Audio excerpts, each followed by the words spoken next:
चलो संगवारी हो घूमे बर चलतन। ठंड के मौसम है और सब कोई टूर में जाते तो हमन काबर पीछे रहन। वैसे हमन टूर में तो कहीं नहीं गए हन, घर में बैठे बैठे बोर हो गए रहन। तो अपन बोरिंग पन से थोड़ा से दूर करे बर ना हमन आए रायपुर साक्षी ला एनसीसी के कुछ सामान लेना रही से। तो हमन रवि भवन के बीपी चौहान के दुकान में आए हैं। यहाँ पे एनसीसी के हर सामान आप मन ला मिल जाही। तो एक हमन हा एनसीसी के कुछ सामान लेते रहे। साक्षी एक केन लेवत रही से।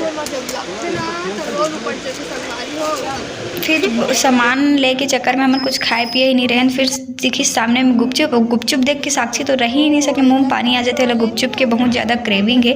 तो फिर गुपचुप खा के हमन खाएन दाबेली खाए। दाबेली बहुत ज़्यादा टेस्टी नहीं रही से बे, एक से अच्छा हमर सिटी में मिलते संगवारी हो।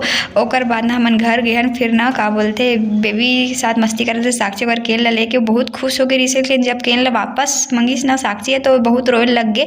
फिर बेबी ला टाटा बाय बाय करके हमन गए कान्हा जी के मंदिर। तो कुछ ऐसे रही से आज के दिन। फिर मिलबे नया वीडियो के साथ, तब तक के लिए टाटा।